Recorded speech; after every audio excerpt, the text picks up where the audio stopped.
Well, I'll start by saying thank you to everyone who made it here on a Wednesday evening after iftar for a subject about photojournalism. We have three esteemed guests joining us this evening, Ammar, George, and Patrick. We'll get to the discussion in a few minutes. Some sad news. On Monday morning, Selma, Lokman's mother, passed away. I was actually at the home in Ghbeire, and I saw you, Monica, I saw you, Hannah, and of course, Rasha. We were not sure whether or not to do this discussion, whether or not to delay it, but we thought, let's just take the occasion and start with a small tribute to her, and we'll keep it nice and sweet, a bit short, but meaningful. I'll let you, Monica, begin by saying a few words. Thank you, Ronnie. So, it's very sad news, and I would like to dedicate this evening to Selma, and who was really an exceptional woman. And she was very tired the last months, and we all hope that she found some peace. What I regret deeply is that she didn't see justice for her son, for Lokman, who was assassinated in February 2021. And we have been spending a lot together, and we really, after the assassination of Lokman, we were, even by discussing, we were fighting for accountability, we were fighting for justice. We made the podcast with Ronnie. There is a kind of photo which was circulating of the three of us sitting on the couch of Russia, and people started to talk about the three women who are fighting for accountability and who are fighting for Lokman. So now, very sadly, we are only two, and we need all your support to really achieve justice for Lokman, justice for everybody else, for your father, for everybody else who is murdered in this exhibition, and finally we need justice for Lebanon. Thank you, Monica.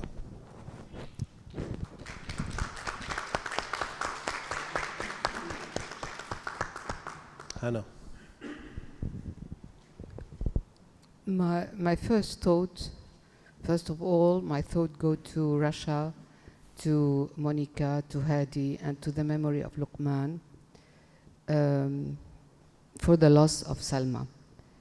I met Selma after the assassination of Lokman, and I was very, very impressed by her stoicism and her dignity when reacting to Lokman's assassination. That reminds me, her attitude reminded me heroines of ancient Greek, character Andromache. When Andromache lost her son was killed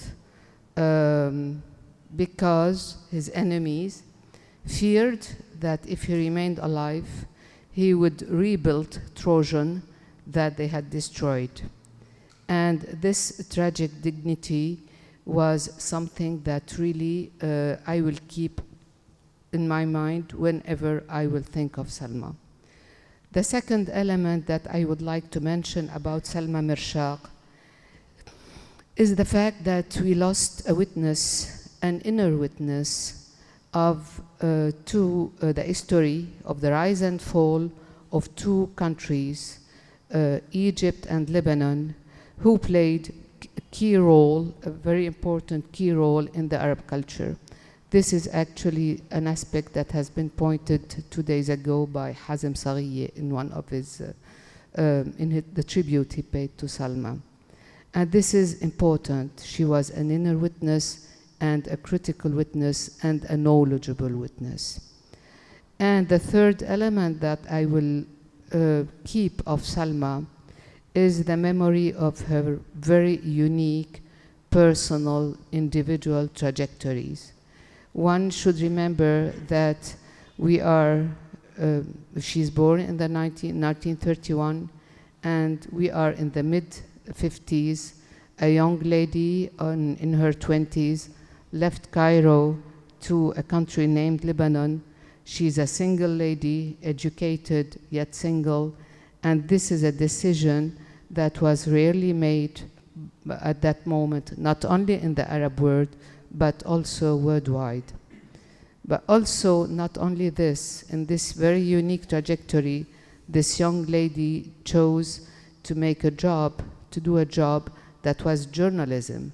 And journalism at that time, and not only in the Arab world again, it's only worldwide, was not open to women or very much. This very particular trajectory and unique of this young woman at that time makes her migration trajectory as a process of individuation and a quest for meaning. And this can only dignify her in my eye now and forever. Thank you for giving me, Ronnie, the opportunity to say these few words about Selma Mirshaq Slim. Thank you, Hannah. I'll keep it very short. I'll keep my words very brief. I have two things to say. The first is that 5 years ago, I met a lovely family, most of them for the first time. Yourself, Monica, Rasha, and of course, Selma. I never thought that I would be honored to sit with her and listen to her reflect on two things: the loss of a region she once cherished and the loss of her son. And we covered both topics in one of my favorite discussions I've ever had. In Rasha's office with yourself, Rasha, and Selma, I pulled two clips, and I thought I'd share them here. Two short clips with her words, your words, and Rasha, in what was really a joyous occasion on the first anniversary of Lokman's killing. And by joyous, I mean the family dynamics were beautiful, and they're captured here. Alexi, can we maybe turn off one of those lights just for the video? Okay. This is Selma reflecting on the region. I came here to Lebanon with Newsweek, thinking that Lebanon is the ideal country. I discovered gradually that it's not. And I regret to say it out loud. It's what I feel. I've been living here for 60 years, and every time I'm more disappointed than the previous time. So Lokman's killing is like the, I don't know how to compare it, the thing that made me hate the way the children are brought up in this country, how the politicians bring up the younger generation. I simply hate them. But we cannot deny our origins. Mm-hmm. And Lokman was brought up in this atmosphere. And the question of migration, which is one of my very important questions that I research, influenced him a lot, especially when he was growing up and his sister and older brother were already in France. And she means he's a cosmopolitan Lebanese, like you, like Monica. We can consider Monica as a cosmopolitan Lebanese. And Lebanon for Lokman was greater. It was not a petit nationalité. It was the word. And that's why it's humanity that was assassinated that day. Lokman was this sum of Syrio, Lebanese, Christian, Muslim, from everywhere, German. We are a cosmos in this place, and that's Lebanon what Hezbollah doesn't accept. Yes. And Lebanon was an idea for Lokman. Yeah, it's much this, more the idea than of a territory. cosmos, It not was an a idea. small petty country with elections and democracy, and it was a bigger. It was the Lebanon he dreamt of in this milk he drank. That is it is really the word. Lokman refused for years, until the end. He didn't have any other nationality, but also for years he didn't really want to have any. He wanted to be only Lebanese. Lebanon al-Akbar, Lebanon with humanity, with books, with ideals, with that is my father, Mohsen, the same. He could have got the French nationality very easily. He was living there, working there, working to he was to a support member us. of the French Niqaba, what do you call it? The syndicate. Orders. Yes, right. But he never gave up, and it's Lokman is The a word. representative of his father's ideas, who was very much attached to Lebanon, to this area in particular. And to this Lebanon that begins here in this Dahye, that was not Dahye, it was a Christian Muslim area before the Shia dominated this area. When I came here 60 years ago, it was more Christian than Shia. Let's pause it right here. Then Sayyid Musa. Yeah, 1 second. Let me just. It's amazing what this stuff can do. We can Get be more. I want to observe. But this is. Si tu veux, c'est du libanais. Et c'est très libanais. Lokman al-Akbar. That was amazing. So the reason I allowed a lot of this to enter this clip is because by talking to Sid Selma, then I discovered that we share two things in common. The first is that we both have the same degree from AUB, except hers is 60 years ago, mine is some 20. We both studied history, Middle East studies, and there's one common professor that has survived the whole time, Tarif Khalidi, who I think must be over 100 now. So he's still affiliated. Sid Selma, of course, shares something else with me. Her injury is much harder. She's a mother who lost her son. I lost my father, she lost her son. And I thought I would include the way she handled Lokman's killing. A year later, she expressed a bit in the second clip.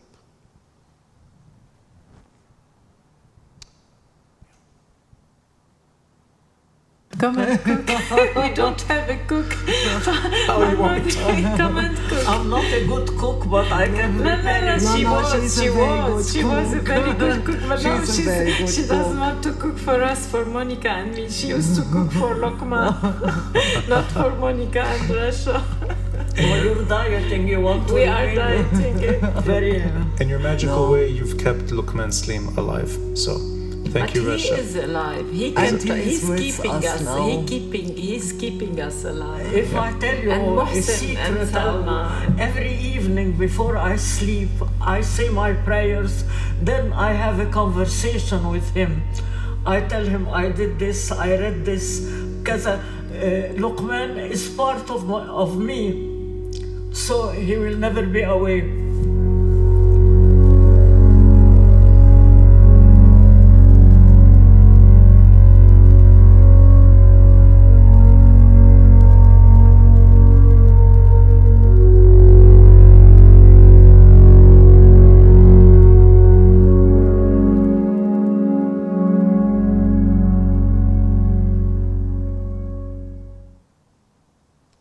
No woman, no matter how old, should have to go through something like that. And I think it's incredible. She lived to 94. Is that 90? 95. 90. She would have been in June 94-5. Well, long live Sid Selma, and of course, long live Lokman Slim. There's a beautiful photo that I discovered on Monday with Ammar sitting next to me at your home. I'll put the photo in the background. And Ammar, if you can say anything you'd like. It's difficult to talk after the three of you. It's you've said it all almost. For me, this week was very tough because, as Hazem Sarriya said, we lost Selma and we lost Layla Shahid in the same 3 days or 5 days, and they're both amazing ladies who were seeking something, and both would never find it. Was it justice for Sid Selma, or was it a free Palestine or peace for Layla Shahid? So it's very moving to talk about them now. But I always believe that they will be part of us forever. I keep many memories of Selma that I met, like many of us, after Lokman's assassination. And I was amazed by this place in Ghberi or Har Tahrik. I never know exactly where is physically this home, but this home is amazing with these 3 ladies, now 2, but so strong, so passionate, so admirable. I really admire them.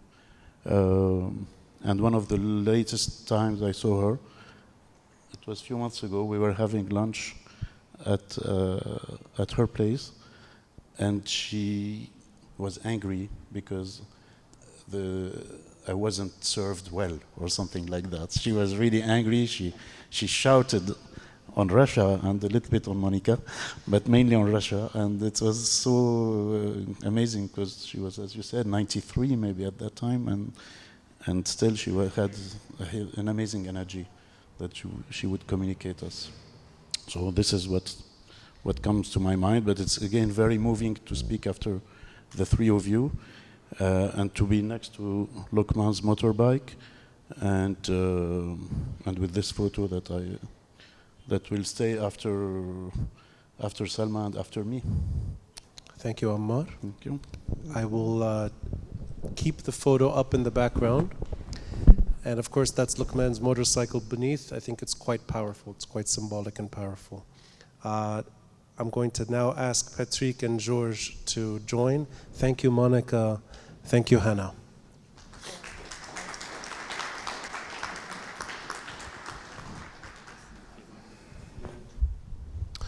Well, thank you, Ammar. And I'm going to keep the photo in the background to start the discussion. I just want to also say thank you to Patrick Bez and George Azar for joining my podcast again.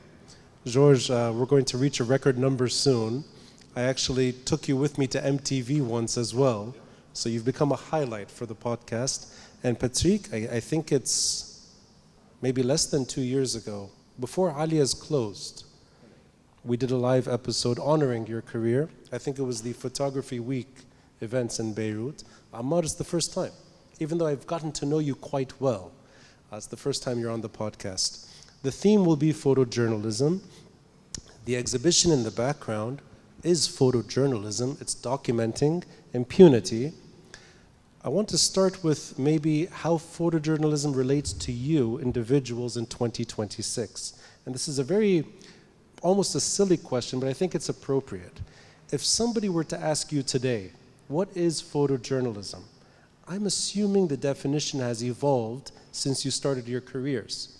How would you define a photojournalist right now in 2026? Since you're all still active, you're all remaining photojournalists in your youth and your prime, how would you tell someone what your career is right now?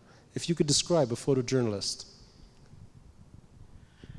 It's someone who mainly tells stories with photos. So when we began, there was a kind of expertise. It was really for few people, like a doctor or like someone who knows something that other people don't know. Today, when I tell this to students, for instance, they all tell stories every day with photos, all the time. So sometimes it's not interesting at all, sometimes it's clumsy, sometimes it's without any meaningless, but everybody does it. So we have to be maybe the third eye, or we have to be something a bit more to get people to be angry, to laugh, to be moved when they look at a story, and not just my holiday, my beach, my dog, my coffee this morning, etc., etc. And my selfie, of course. Many have selfies. Well, that's actually a nice segue to you, Patrick. I know that you've already said quite a lot there, but do you find yourself redefining your career today? If someone were to ask you, what does a photojournalist do? Yes, I mean, you have to prove yourself on a daily basis. As Ammar said, when we started with George, Ammar, and Pierre is in the room, and many others, we were like very few.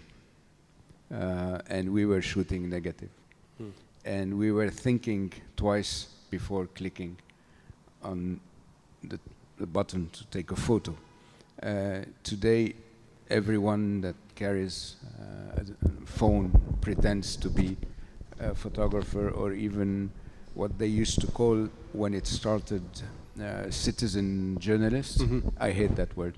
I mean, do you have citizen doctors? Do you have citizen plumbers? You're either a journalist or you're not, right? And when they used to call them citizen journalists, it's kind of what I understood it, and my interpretation of it was like, okay, you're a visual source. What we used to have on the phone, like a witness on the phone, today you have a witness with a phone. And it's a totally different approach.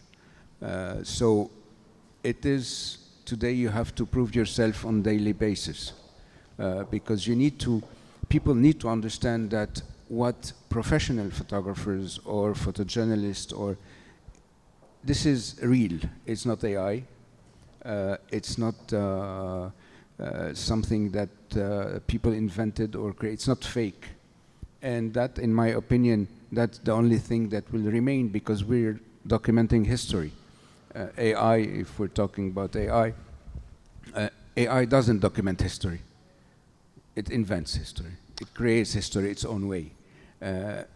We're photographers that will photojournalism, that's the only thing that will remain.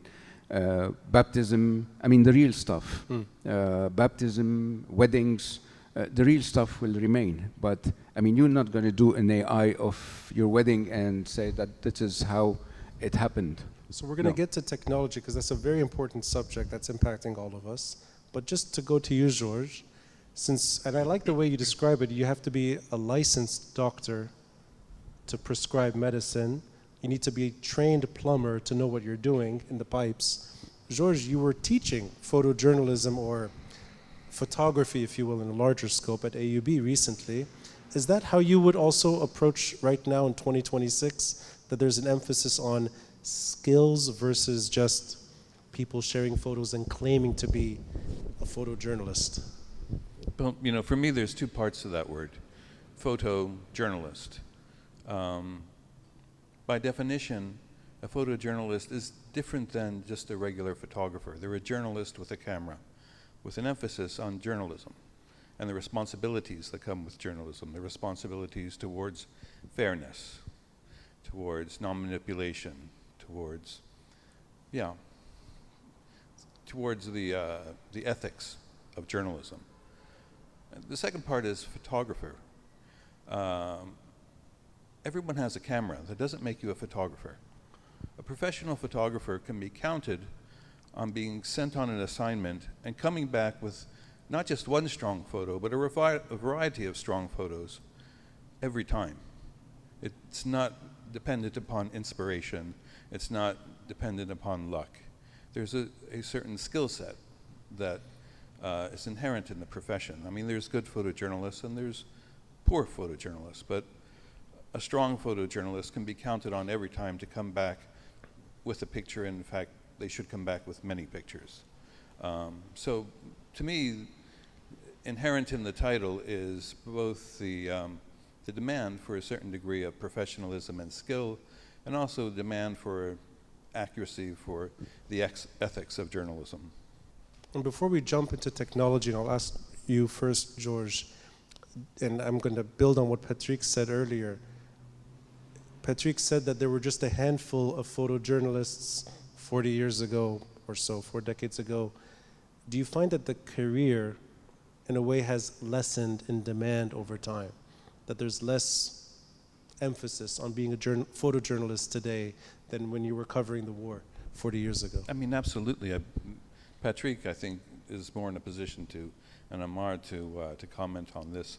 But now news agencies can count on amateurs to provide photographs in many cases.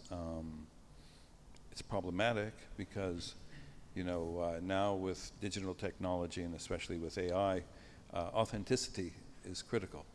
And with an amateur, you don't know. It raises the possibility of there being some kind of manipulation. But yeah, as a profession, it's always been a difficult profession.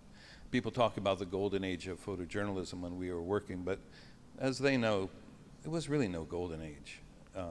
It's always been a tough profession, and one where even people at the very top of the profession were making at best, middle class. You were happy if you made a middle class type salary, and usually much less than that. So, just briefly, Patrick, can you give me maybe a comparison to the toughness of today versus the toughness of yesterday? What is frustrating now and what was frustrating then? Well, I don't know. I prefer yesterday. Sorry? I prefer yesterday. You prefer yesterday? I had more time. We were shooting. We were taking our time. We had to develop process and type caption on typewriter. And usually when we used to work for a news organization like AFP, AP, or Reuters, it would, we could transmit through the drum 1, 2, 3 photos max, because you connect it to a phone, and then came a moment where we had the digital. We started with digital, and clients needed more. And for me, it was like, what more? This is the photo. What more? What do you need more? They needed to see more and more and more, because it was possible to provide them with more. Not like, not because the pictures were better when you send more per kilo. It was like, I said, no, this is the photos. These are the photos.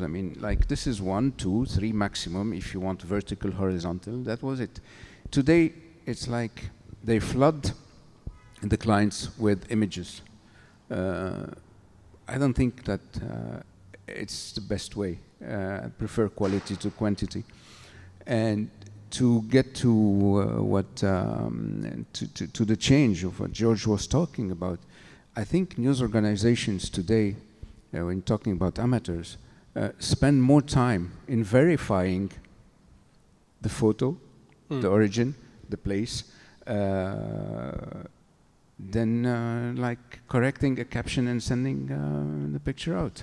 So we'll segue into this frustration, but just before then, Ammar, do you find that there's any special frustration today versus yesterday in being a photojournalist?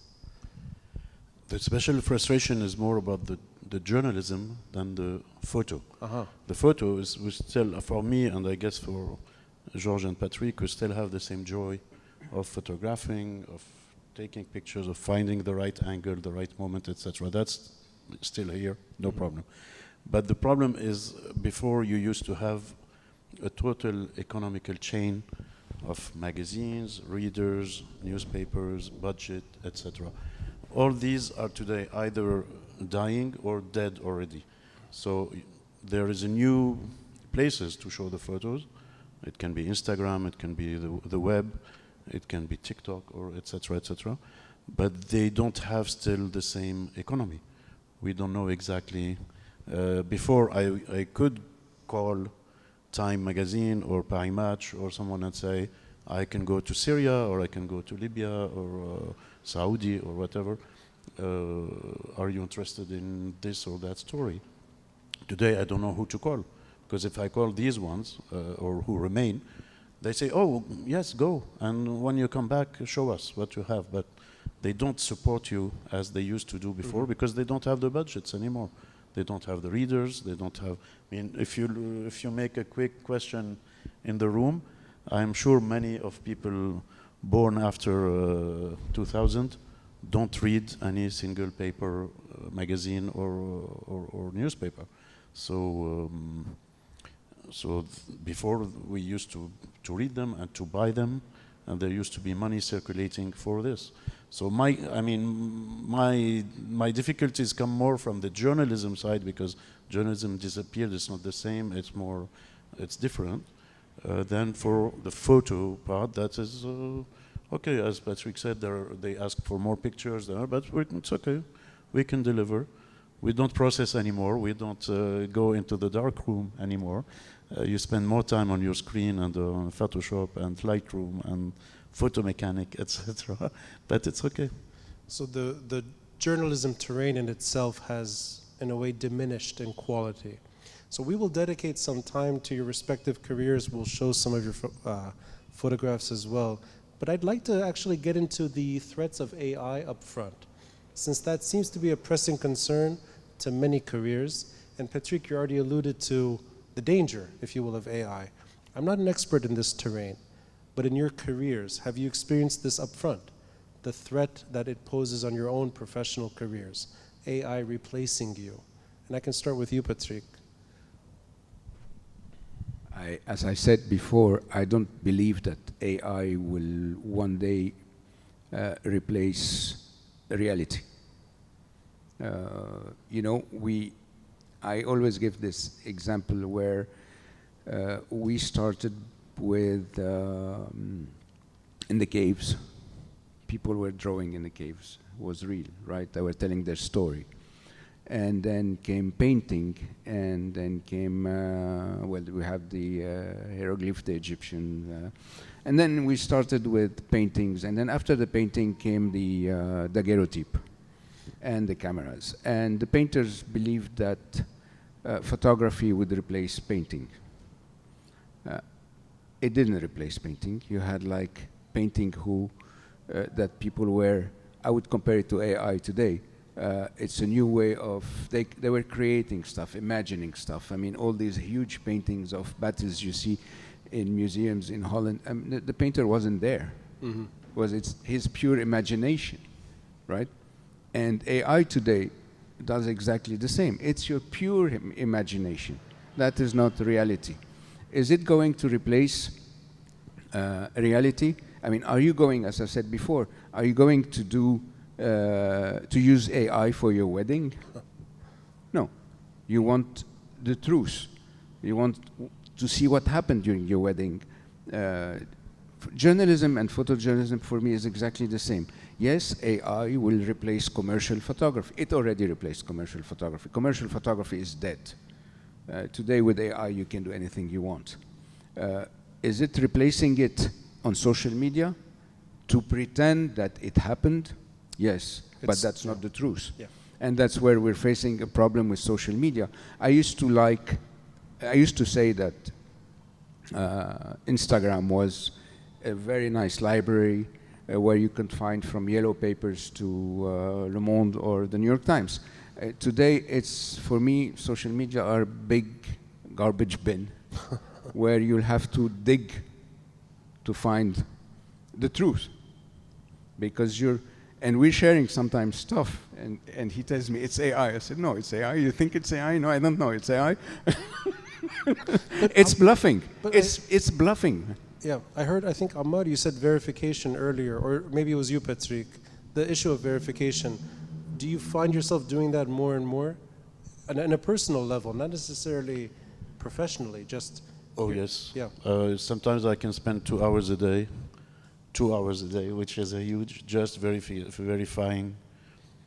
I work a lot on Syria, and Syria has a huge amount of fake news, AI, etc., etc. So either you ignore them, or you check, because it might be true, it might not be.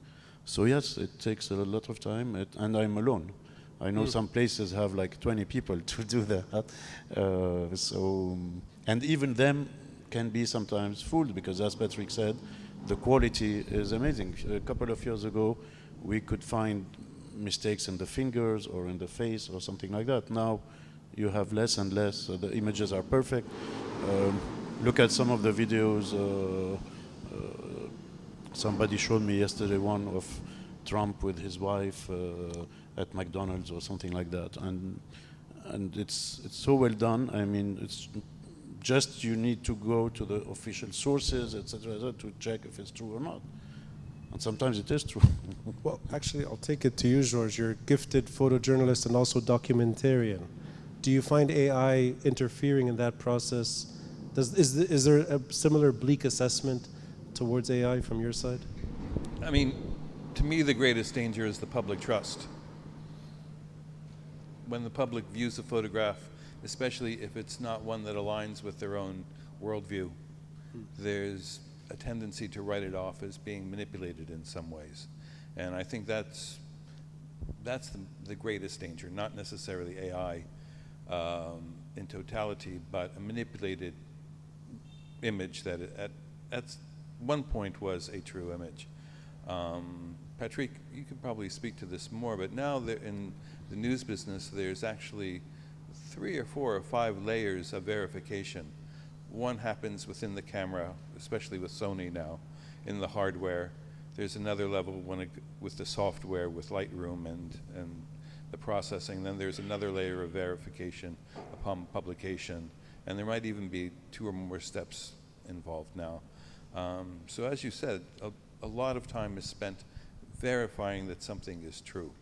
And I think as time goes on, it's the truthfulness of a real photograph that is going to be its real value and its power. I'll take that now a little towards your career, and I'm going to try to find highlights, if you will, and put them on the projector. But I'll start with, you said truthfulness.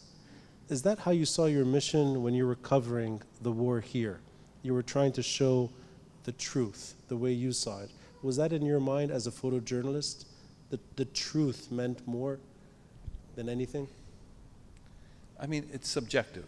You know, everyone has their place that they stand in the universe. And so the way I see an elephant is going to be different than a person standing on the other side of the elephant.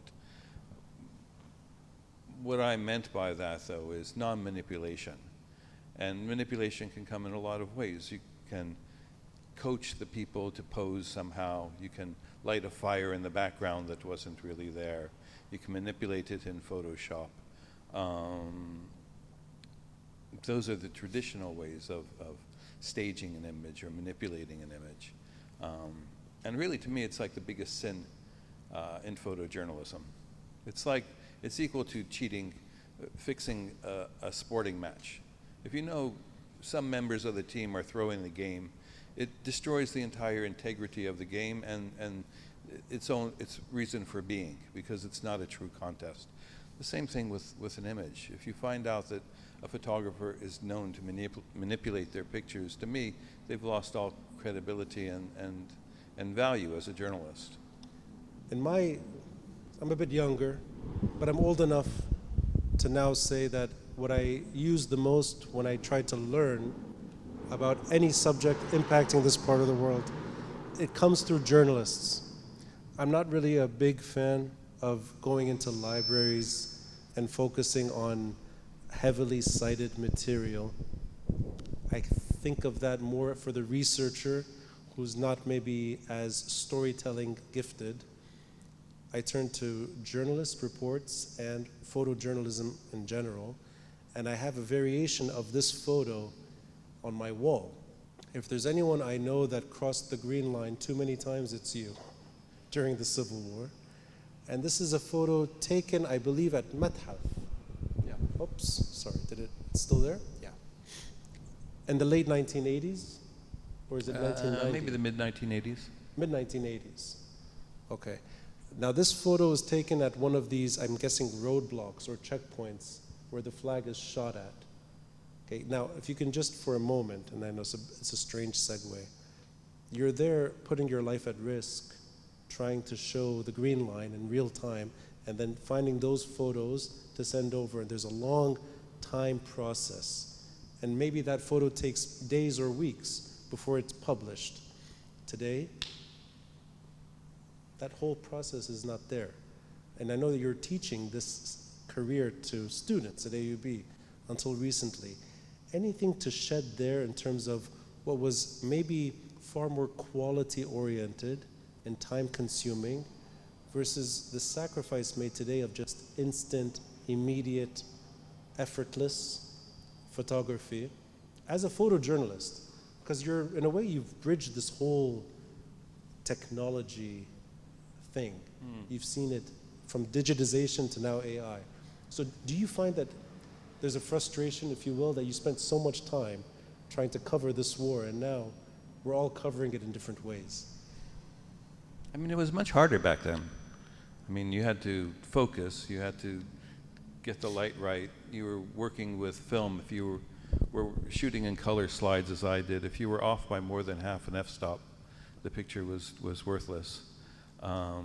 We would work for, if you worked for a foreign magazine, as I often did, you would sometimes shoot for an entire week and send the rolls off because we couldn't develop them here. So you didn't know really whether the photo came out or not.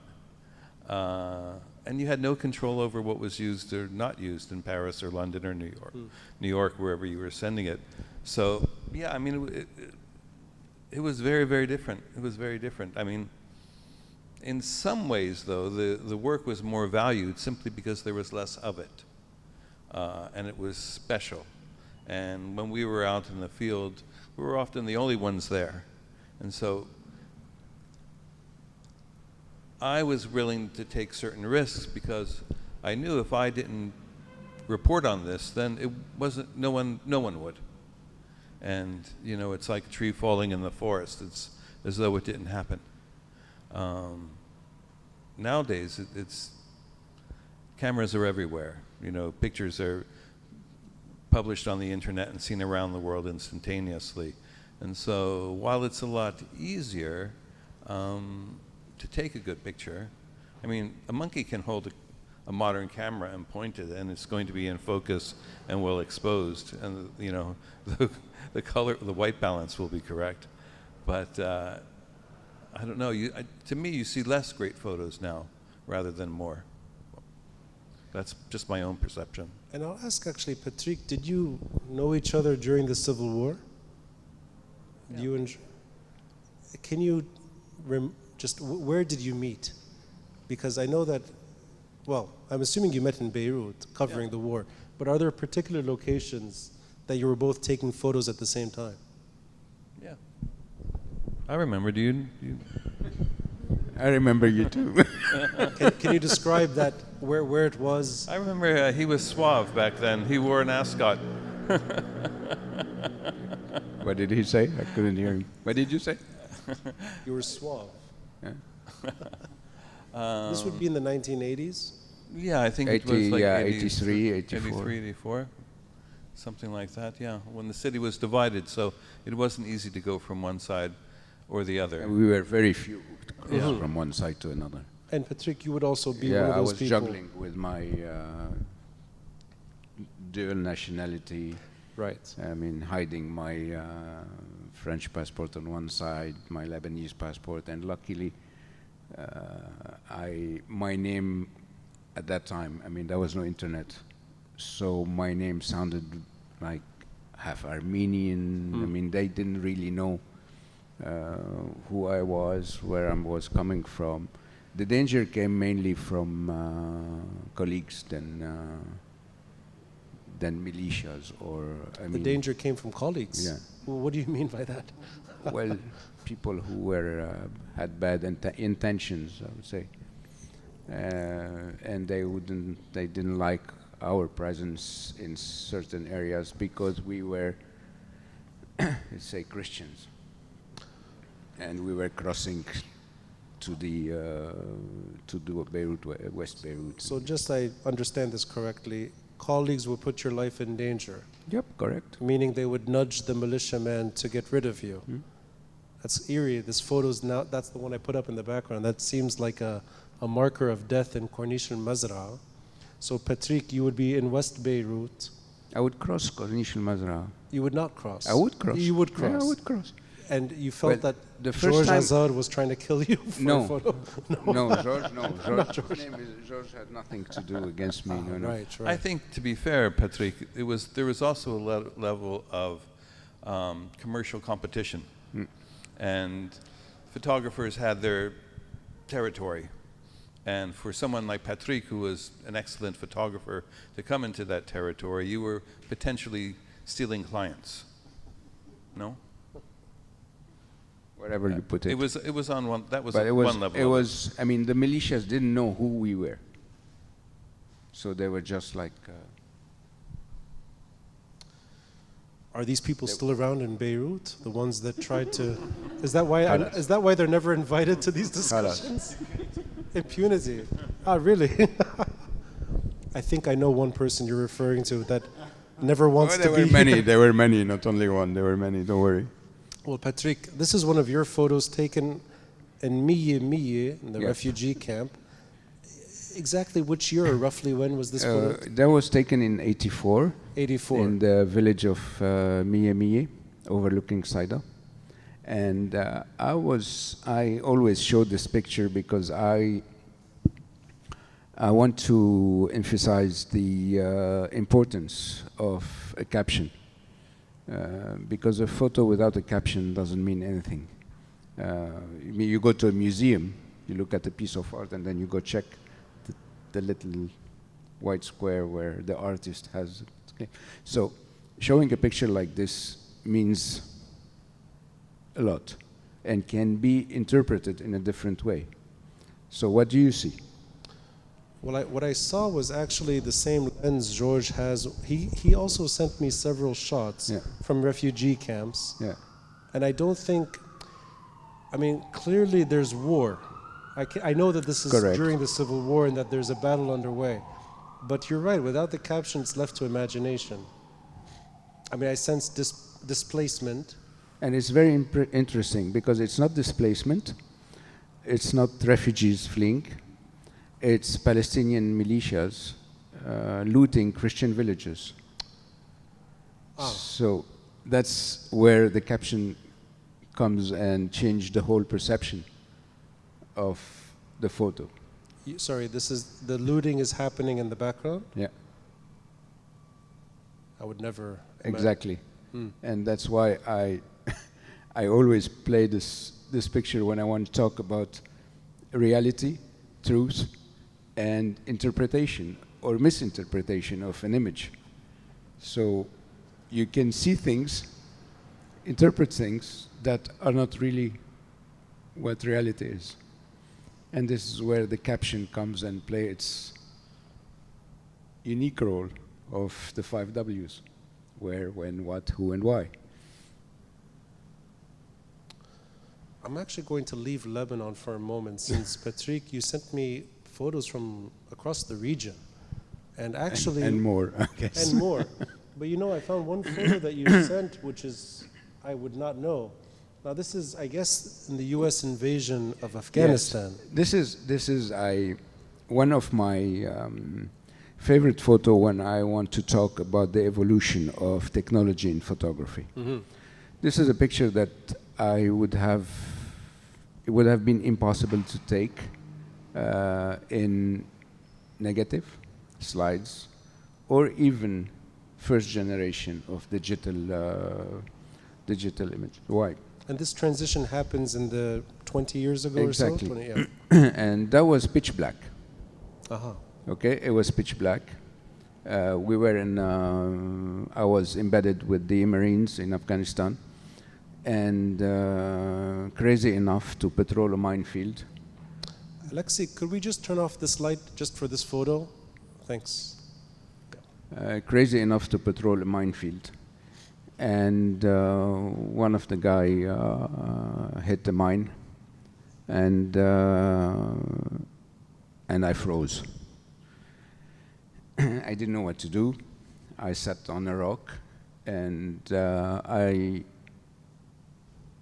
was nothing I could do. I was pitch black, and there were only the lamp of their torch, you know. And I said to myself, "You just received the latest cameras where the ISO could go the sensitivity of the sensor could go very high, and you never tried it at night.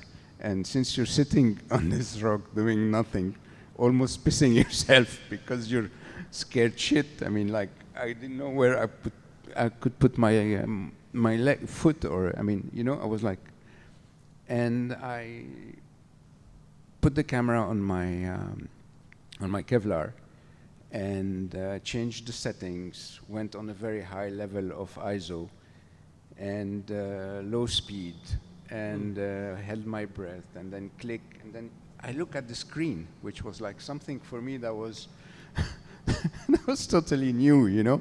And then I tried and I tried and I tried, and I had like different images, and I was happy with myself, and in the same time it kept me busy and away from my fear. And No, actually, I'm sorry to ask. This is almost a psychological question. Maybe this relates to everyone here.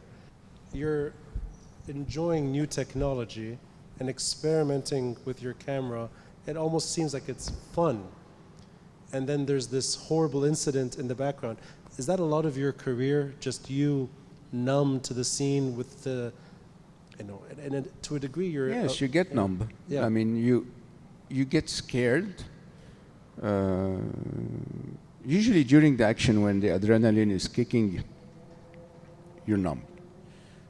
Here I wasn't, because I was like, I tried to keep myself busy with something else, so to forget where I was. While these guys were just walking around their injured body, and I said, I didn't even think of getting closer to them. I was really like scared, sitting on this rock.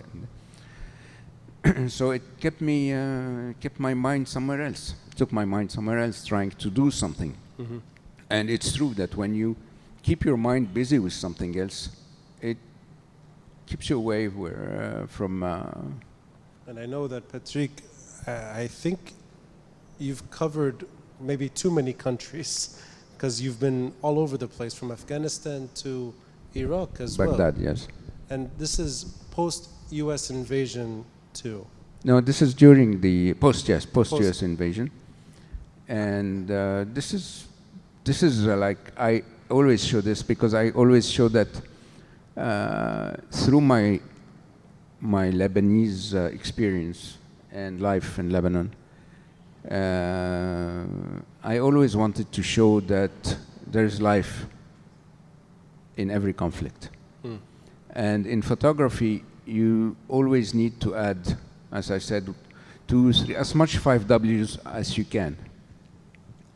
To, you know, so for me, war is the gun. War is what? Is the gun. Is the gun. Conflict is the gun. Yeah. And the bride, it doesn't look very happy, but she looks scared. The bride is life, more or less. Yeah. And this is very interesting, because it's in the hotel parking lot in Baghdad, where I used to go do my jogging. And even when I was going down to do my jogging, I had the camera with me. And I had the camera next to the guy. Said, like, keep the camera, I'm just... and when I saw them coming, I rushed to my camera to just, like... I saw the picture before it happened. Do you find that these are the moments that you cherish the most? By accident, you stumble upon? Yeah, of course. I mean, everything when we go on an assignment, we know where we're going, but in the same time, we don't know what to expect. Anything can happen. Yeah. And that's what's scary. During the moment, of course, we're scared, but as I said, there is the adrenaline, and then after, you're like, what did I do? You know? But you're happy to see the result. Like, but most of the time, our generation, I would say, we could go to a place and never get published. Right. You know, like, imagine you go risk your life, and that's what happened to many times. Is like, you go, you risk your life, you get shot at, you spend like $100 on films, and then you go back home to the office, and they shot at the Pope. So there is no room for you. Because, as Ammar always say about newspapers that do not exist anymore, but in newspapers you have the international page where there is room for one photo, and that's the headline, international headline of the day. So if you're not in the international headline of the day, you risk your life for nothing. Well, actually, now I'm going to take it to Ammar, and it's a photo taken in Syria, in Hama, and I found out actually today, 2007, you sent me the year. In a way, this is also extending from what Patrick said. There's a sort of, life is the focus of the shot here. This carefreeness of this, I guess, a younger man who's jumping off of what looks, I can't really tell. It's a water wheel. A water wheel. Yeah, Noria. We call it a Noria.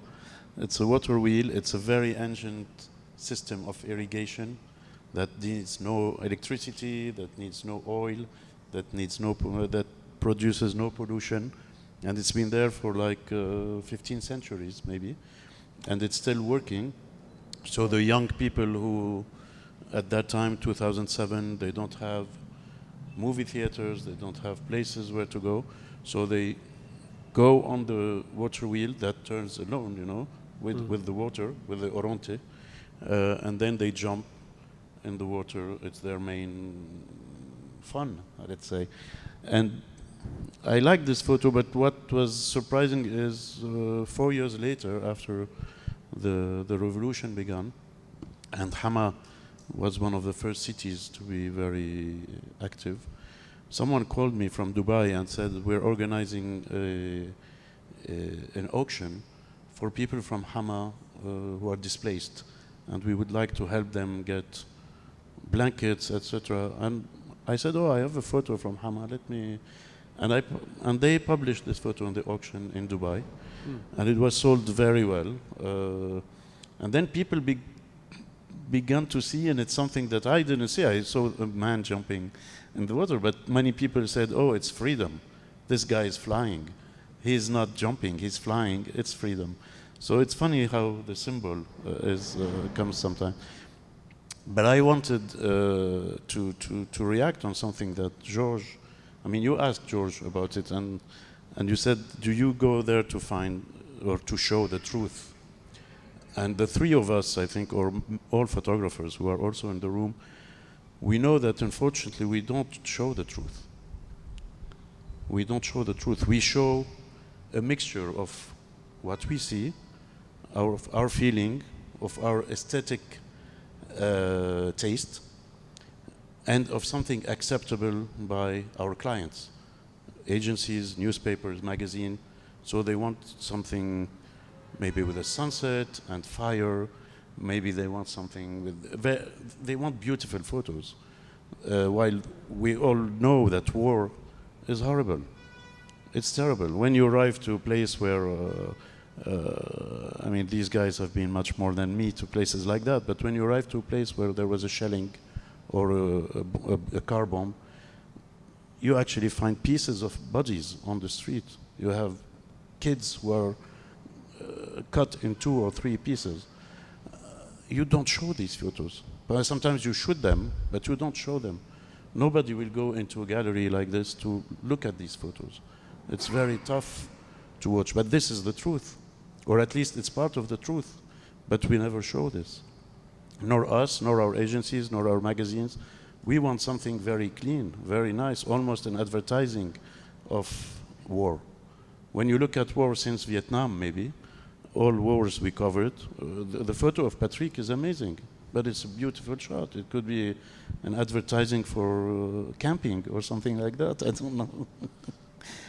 But it doesn't show the guy screaming, and for many reasons. Maybe he wasn't allowed to shoot him, maybe something like that. But probably the truth at that time was not at all beautiful like his photo. So you mean, in a sense, you're sanitizing the emotion from the photo, and then the truth remains subjective the way you share it at the end. Actually, this takes me now to a more recent photo. Sorry, the projector keeps turning off. And I think this is, I don't know if it's Hama. No, this is Damascus. This is in Damascus. Damascus, December 2024. It's few days after the liberation of Damascus, or the fall of the regime. And this photo has, for people who know Damascus, I don't know if any here know Damascus, but there's a very famous mountain that is over Damascus, Qasyun, you know. So you have the mountain in the background, and then you have the crowd that is cheering and enjoying, and then you have the dictator. This photo is very moving for me because I think that I dreamt of shooting it. I wanted to ask you about your own personal relationship to what you're covering. This is actually part of what I wanted to ask you. Is that something you're longing to shoot? Of course. When I see this photo, I don't feel that. It's interesting. I feel like this is just, the emotions are not there. It's, of course, it was totally by chance, of course, because what you don't see in the photo is that this is moving. There are two cars that is pulling the statue in the streets of Damascus. And I have to run after them with my age, let's say. So it's a very fast moment, very, very, like all of our photos. I mean, very often we don't have the luxury to stay and rethink a photo, then change something and do it an hour later, or you have to be very, very quick. So, you know, actually, I'll apply my own. I mean, I say this as an observer. What I saw was what I imagined is somebody who's deliberately taking a shot in black and white with fairly emotionless people in the background and a statue that should have fallen decades ago. It's almost like everything is locked in time. And that's the way I saw the photo, and I thought you were trying to show that this is a tired people and something that is long overdue. But maybe that's how I imagined it. No, but I like the fact that one photo leads to 100 reading. Yes, it's very interesting. Yeah. We all, I think, experienced that. As I told you about the Noria and the guy jumping, people see things that I didn't shoot. You know, I was shooting a guy jumping from the Noria. I'm going to jump more to the present with you, Georges. You sent me a very interesting photo, and I think it's the way I would imagine waking up to tragedy. And it's an unusual shot. It's a bit blurry.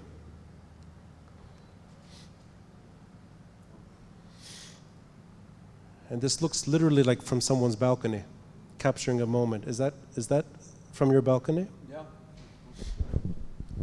Yeah. It was the day of the explosion, and we saw white smoke coming. We didn't know exactly what it was. We knew there was a fire at the port, and I got up and I walked across the room, and I felt an earthquake, which was strange. And then the next thing I knew, the windows blew in, and I was on the floor. And I thought a bomb had hit the building. And I ran to the closet, and I got my camera out, and there was glass on the floor, and I snapped this picture off the balcony without even looking at the camera. The shutter speed was wrong, and, you know, it isn't a technically perfect picture, but it sort of captures the disorientation I was feeling at the time. And actually, the first thing I saw when I was lying on the ground was a mushroom cloud. And that was scary. And then the mushroom cloud was red, which was even more alarming. And so it was, it was just the first picture I snapped. And I'll ask each of you, were you here on August 4 in Lebanon? Were you, no? You were here? I'll ask you both, did you want to take photos of this as photojournalists, or is it something that you avoided? I know this is from your balcony, but did any of you go to the scene itself? Well, I was in my retreat on the mountain, but I had to drive to Beirut, not because I wanted to, but because my wife had a restaurant in Mar Mikhail, a kitchen, sorry, in Mar Mikhail, and she wanted to check that. I remember she lost a chef or something, where we found him later, and for me it was quite it's kind of slap in the face. Because I remember, I mean, I stopped covering conflicts in 2014, and I found myself in a city where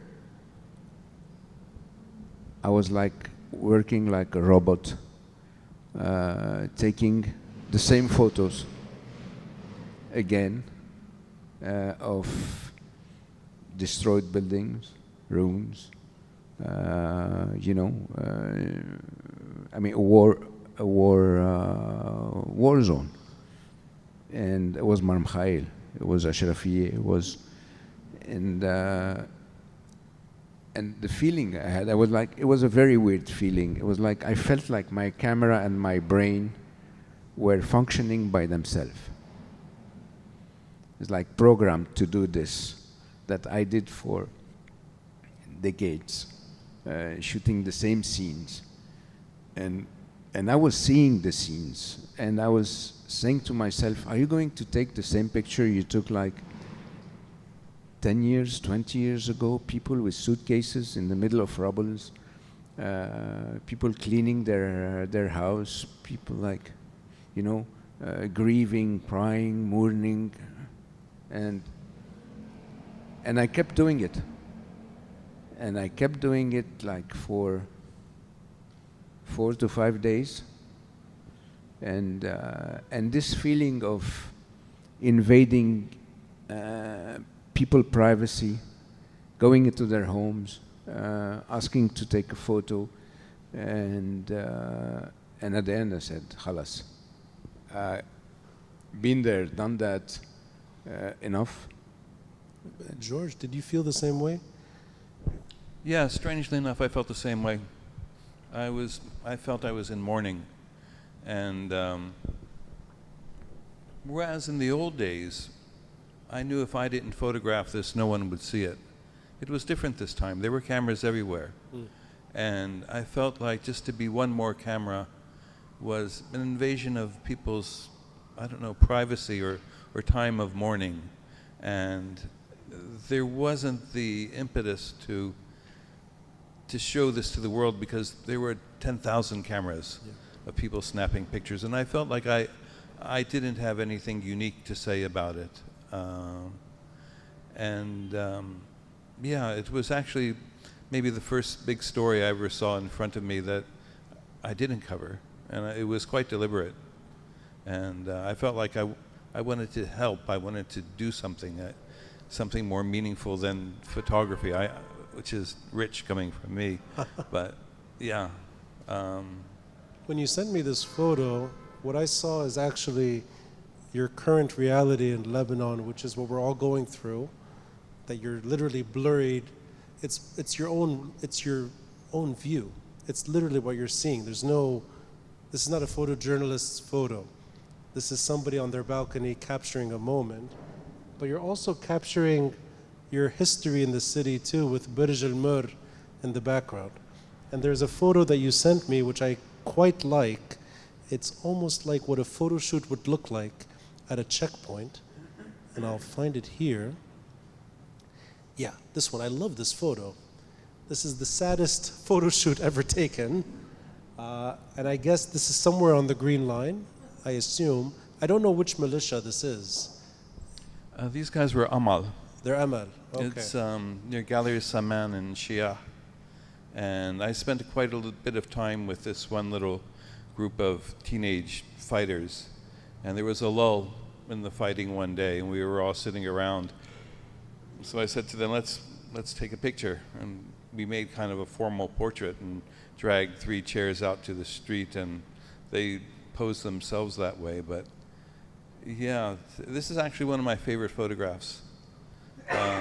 The boys on both sides, on either side, are 14 years old. Why do you call it the Smurfs? They call themselves the Smurfs. That was their name. Yeah, They told you we're the Smurfs. yeah, That's really interesting. yeah. Because they were like 13 and 14 years Yeah. old. They're 13 and 14. Yeah, and the guy in the middle is maybe 19. Wow. Did you also have this feeling of you were done covering Lebanon through war? The way Patrick said, had you retired from the story? By the time of the explosion, Yeah. I retired from the war story. And I decided that there were other kinds of stories I wanted to tell. And mostly now what I do is I make documentary films. And the last few documentaries that I made from Lebanon, like, for example, the last one during the war, wasn't about the war itself, but it was about how, given the greatest mass migration in Lebanese history, when 1 million people from the south found themselves homeless on the streets of West Beirut, with no government aid, with no help from authorities, why the whole country didn't collapse. And it was because of the patriotism or the love of neighbor of regular people who organized themselves into groups and went out and, you know, gave out blankets and created soup kitchens and cared for the people that were sleeping on the sidewalk. To me, that was the big story, that even after all that, the society didn't collapse. The same thing with the Infijar. The pictures I took of the Infijar were, you know, teenagers who had been partying till 3 in the morning in Mar Mikhail, marching down with shovels and brooms and going from door to door and, you know, helping people that were strangers. It really, absolutely one of the most inspiring things I've ever seen. And to me, that's the story of Lebanon as much as, you know, all the horrors that we talk about. The lights went out in 1968 in New York City for 2 or 3 hours. And there were murders, there were robberies, it was chaos.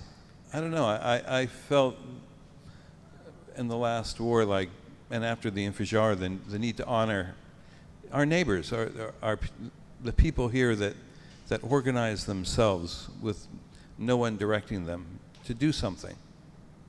It's actually thanks to you. I met you, I think, October 18 or 19, 2019, in your office at AUB. I think it was just a few days into the protests, and you were showing me photos that your students were taking that weekend. Maybe it was October 20. And we were talking about how to cover the demonstrations as a photojournalist. And also thanks to you, I've met relatives that I didn't know existed. You've done documentaries since. I discovered a cousin of mine in Tripoli, who's Lina, I think is Lina Shata. Or yeah, so I discovered a distant relative to become friends with. But your photos also took me to Ammar's photos. And I believe I met you maybe around the same time, if not maybe the same week in Gemmaisi. We were sitting next to each other, and we were talking about the moment, more politics-minded than photojournalism. But it always struck me that you covered the war in Lebanon. You know Beirut streets in and out, and now you're covering what looks like a turning point in Lebanese history. And Ammar, you sent me this great shot you took, which I guess is the early days of the protest. No, it's not. No, it's the first year of August 4. It's August 4, 2021. Sorry, it's August 4. Okay. Yes. Well, that actually, it's the same general era. The same, of course. Yeah, and that actually could be a shot from October 17 era too. Could be, it's the same area, it's downtown. Yeah. It's near Hotel Le Gray, or the municipality of Beirut, the city hall. And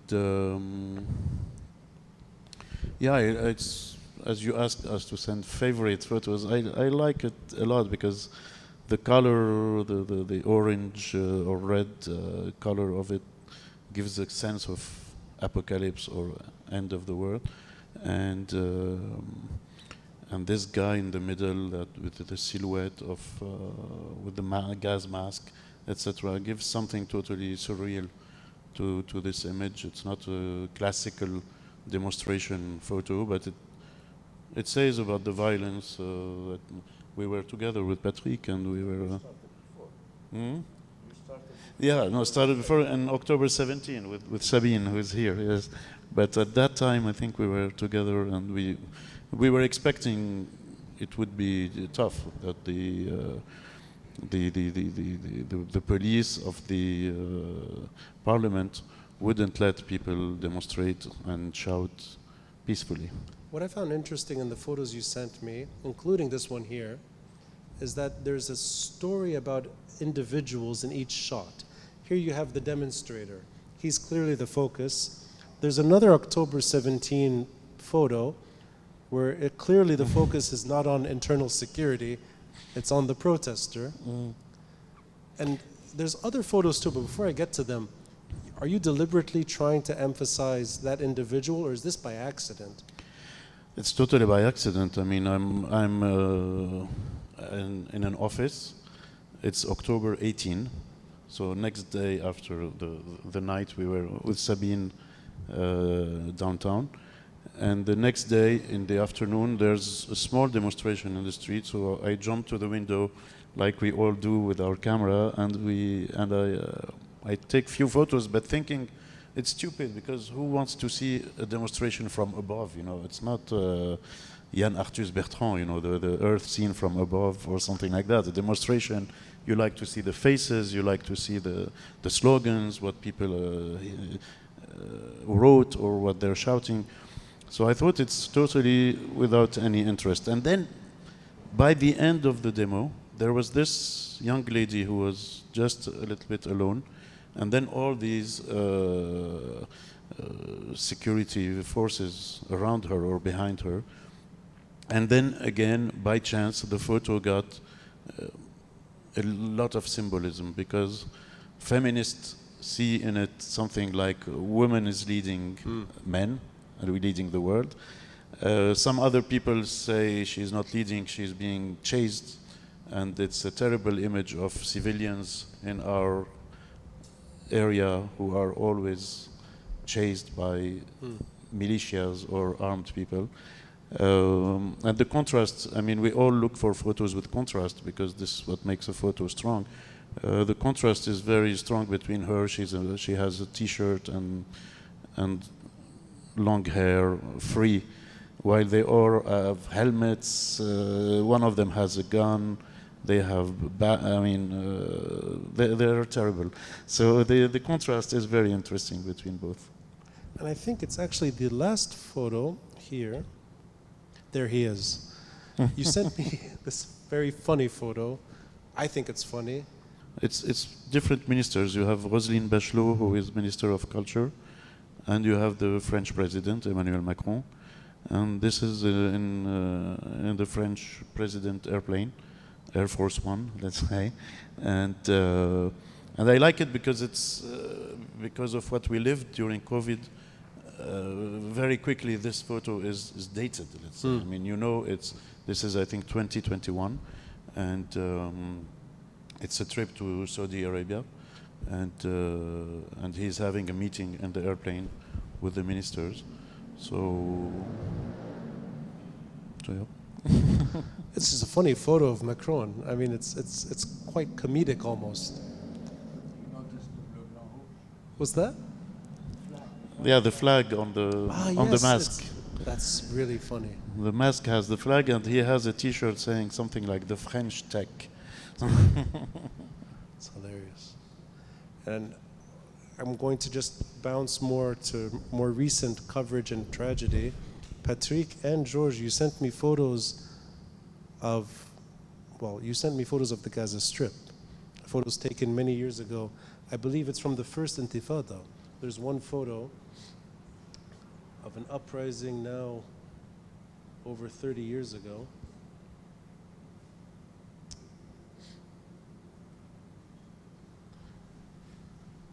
Covering Gaza then, and the effort it took and the time it took to capture that uprising, covering Gaza today, where you have millions of photos every single, just uploaded all the time.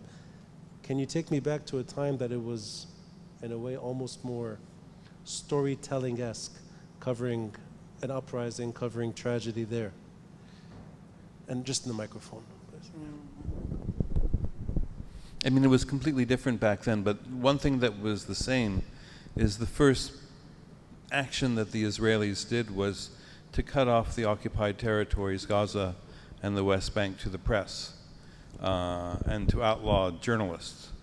So to get photographs there, you had to literally sneak into villages, sometimes spend the night, usually avoid the soldiers at all costs, and sneak the pictures away.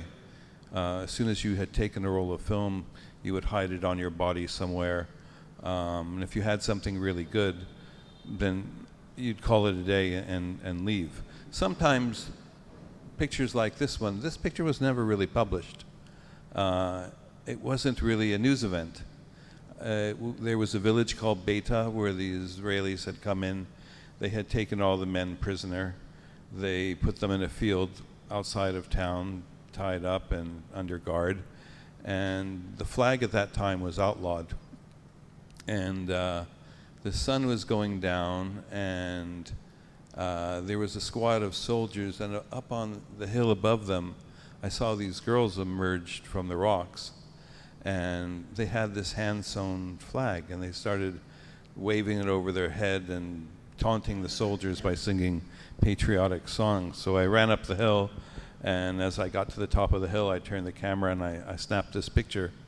And it wasn't really a news event.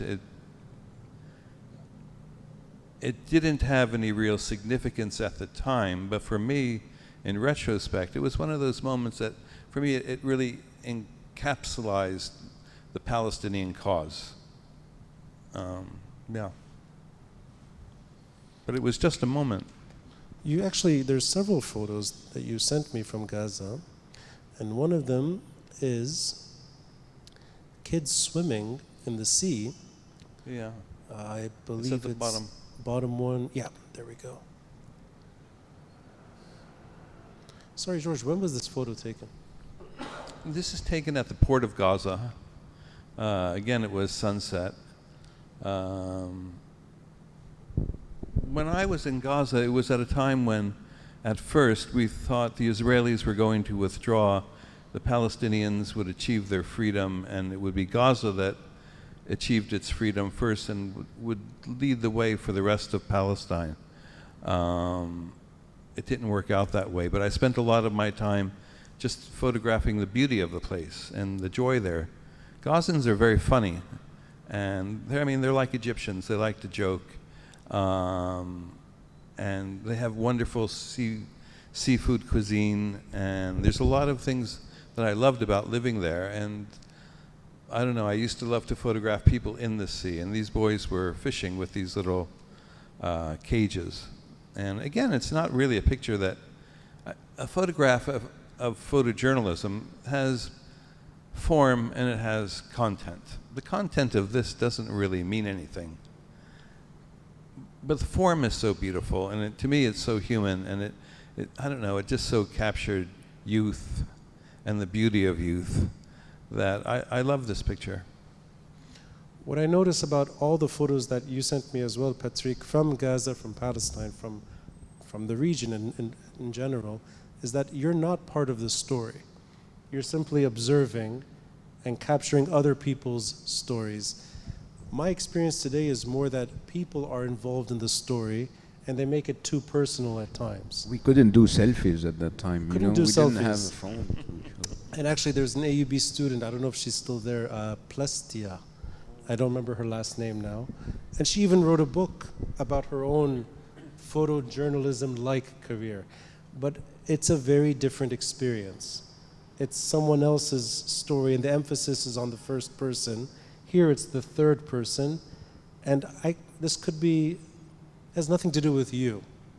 Is that part of the shift, if you will? And I don't know if that's a good or bad thing, but how would you describe that? Is that the end of what you guys were trained to do? Detach? I think today, with social media, people need to show that they were there. That's very important. Right. They do not enjoy a concert. They film a concert. And they film themselves attending a concert. Wherever they go, they have to film themselves to show that they were there. It's exactly like a new kind of citizen journalism, they used to call them. Or I mean, show myself that I was there.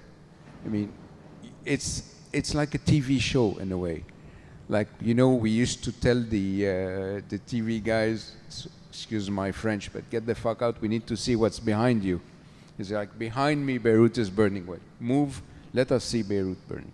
And today with social media, it's exactly the same thing. They want to show themselves and what's going on behind them. And that's not journalism. That's a show. That's showing like I'm there and I want people to see what I'm doing. And in our profession, I mean, it's like, no, we're behind the camera and we're showing what we see, what our eyes see. Now you're showing this. This is in Gaza in the late... Is this the first Intifada as well? Sorry? Is this the first... This is Gaza. It's the first Intifada. First Intifada. And there were very few, almost none, correct me if I'm wrong, Palestinian photojournalists at that time. Because photojournalism did not exist there. It was like you had tourist photographers, you had commercial photographers, but you didn't have photojournalists. And sorry, does that mean Palestinian photojournalists working for international? Whatever, there was not none. At large. No. They started in. We started training them in the 90s. That's why I was sent there to build a network of Palestinian photographers. I see. So, and no one was going to Gaza, beside me, George, and very few. We were about 5 or 6, and and then that was shot with a very long lens. I was hiding behind a tree, and with a very long, was a 400 millimeter, and because they were chasing me.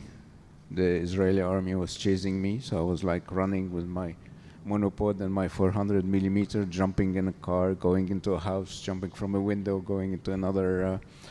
So yeah, that was like shortlisted for Pulitzer and won the Picture of the Year, Missouri University and Canon Award, whatever.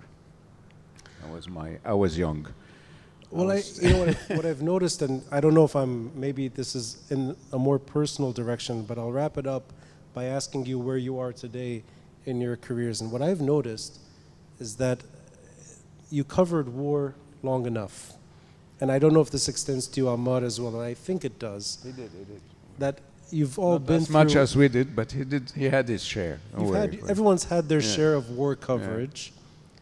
And I understood just by observing your careers that you've put a lot of that behind you.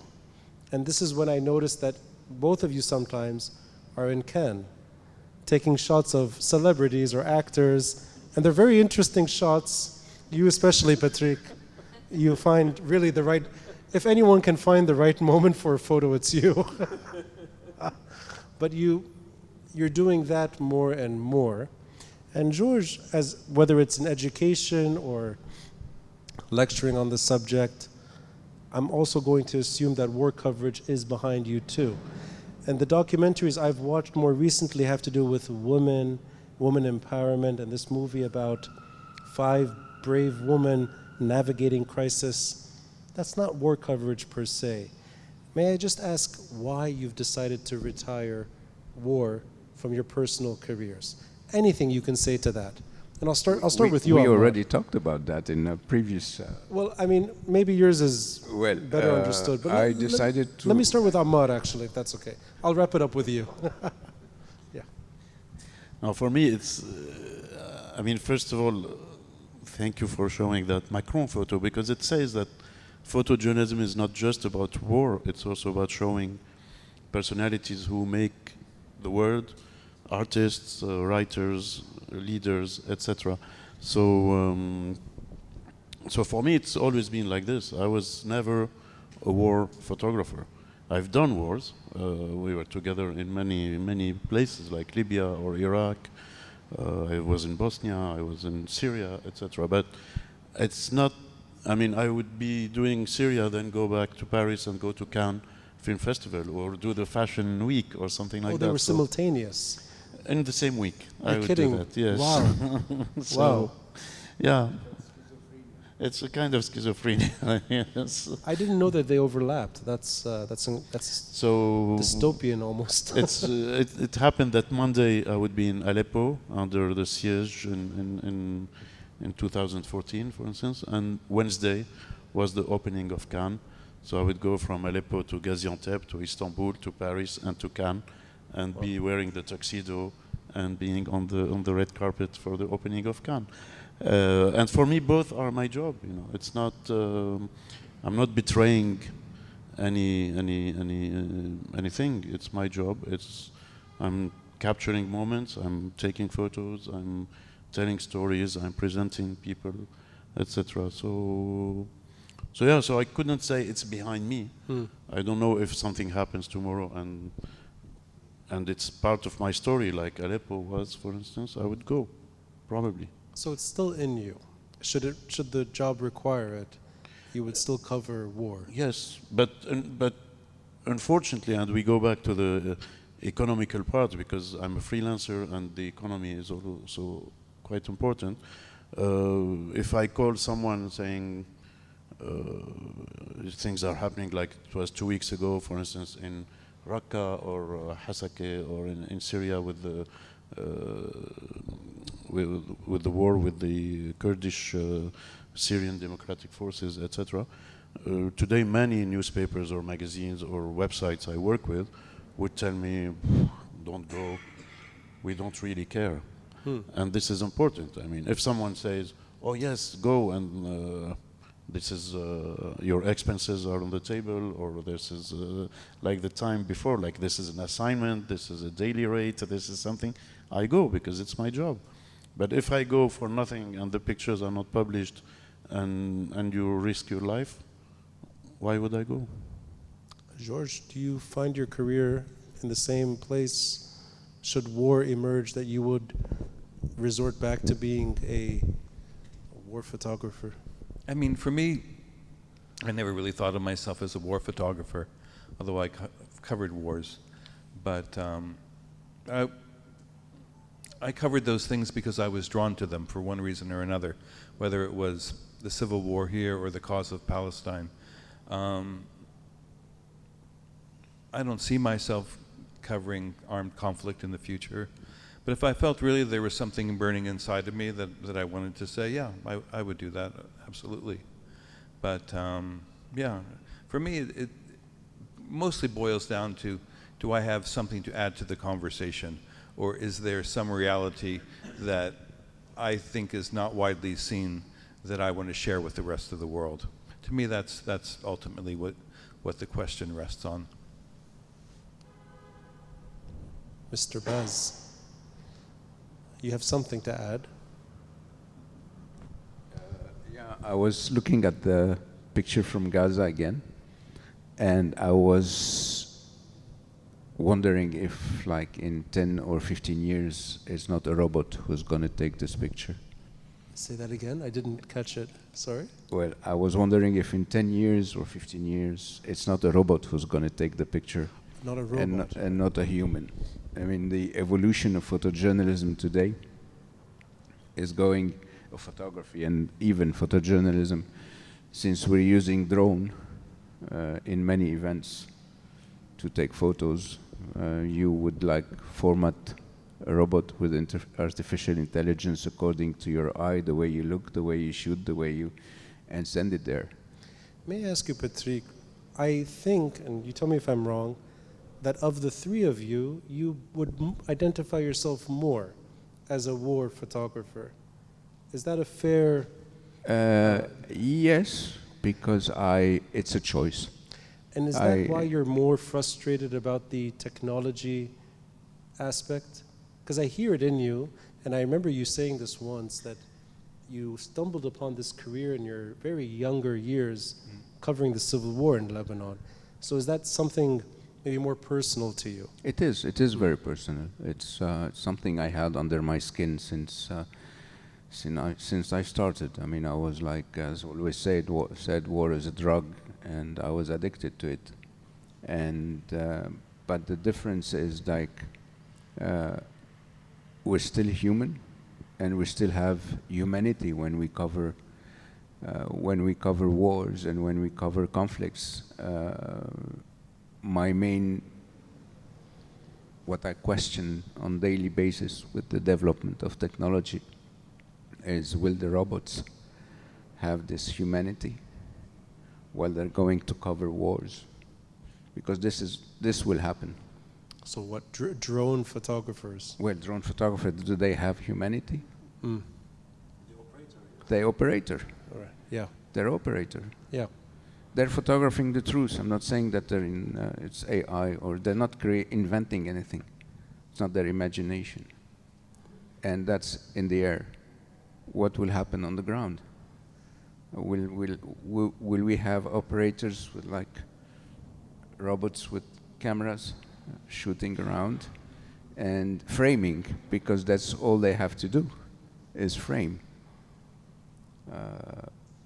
Will they see the same way we used to see? Will they be programmed to say, well, you will have the eye of George Azar when you're going to shoot, or you'll have the eye of Ammar Abd Rabbo when you're going to shoot? I think it's the end of the world if I see you guys operating drones from your I don't operate. Ammar plays with drones, I know. I mean, I have this, I don't know. I mean, You're allergic to it. I mean, I have to play with it one day because it's part of modern technology, as much as I'm allergic to AI. But yeah. I say that I have to try to see how it looks like, and I play sometimes with it. But where are we going? Where the machines will start replacing us? Will they be programmed to have a different eye, or will we see the same photos coming, like the drones from up there? Will they be AI in their system to look differently, or I don't know. I don't know. It's scary. What I actually liked enjoying in person with you, Patrick, when I did an episode with Christina Assi with me, and she had asked you if she should be a photojournalist, you told her, don't do it. And then, of course, said that, yes. She went ahead and did it. Right. And it seems like it's a career that will find its way through technological do advancements. what I do, don't do what I say, right? Do what I do, not what I say. For me, it's always a privilege to get to speak to you individually or as a group for the first time. I'll open the episode now to audience Q&A if anyone has questions for George, Patrick, or Ammar. The gentleman next to the camera first.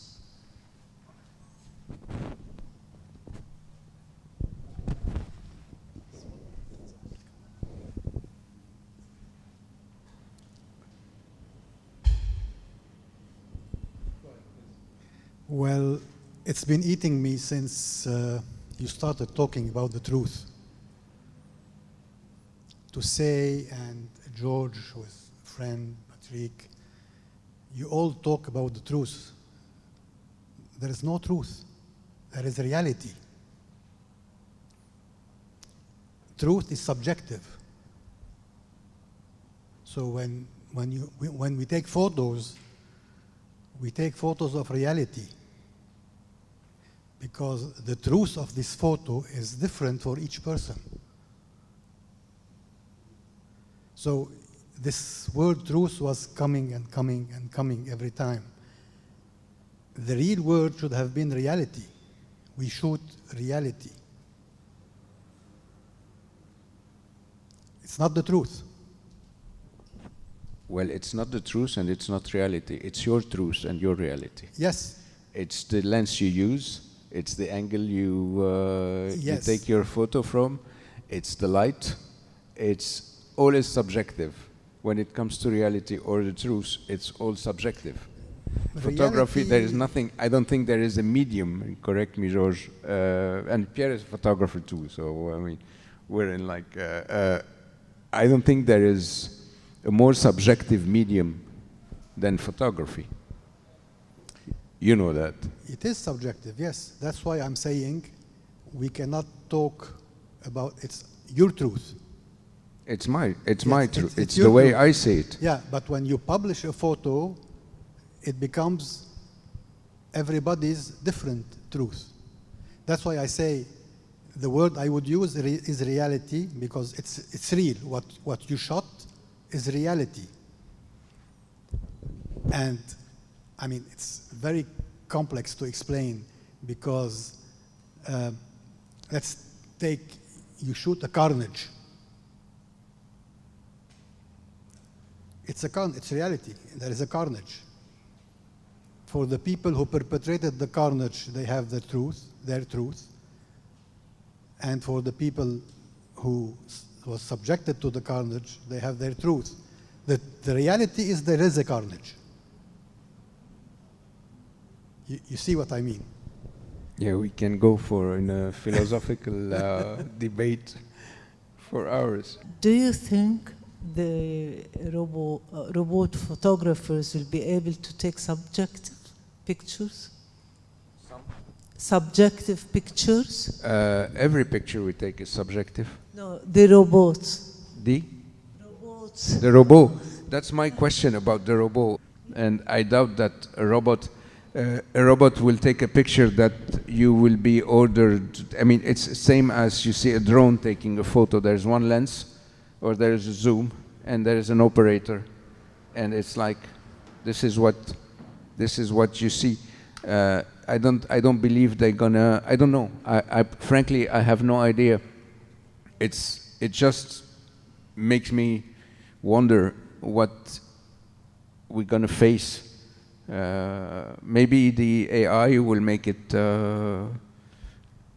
make subjective photos, or I don't know. I haven't seen one yet. Hi, how are you? First of all, يعطيكم العافية. I just wanted to ask, like, you've covered the war, you've covered many wars, not just the civil war in Lebanon, and maybe you can add, like, within the answer to this upcoming question, like, your relationship with the soldiers or the militias, how it evolved, like, from the civil war in Lebanon to local militias versus as opposed to your relationship to Israelis in 82 and onwards. And this is the first part of the question. The second part is, have you noticed, as photojournalists, the photo becoming a commodity, especially for foreign press agencies and as well local ones? Do you think the photo has become a commodity to sell the image, to sell the news, rather than actually depict it? It's always been a commodity.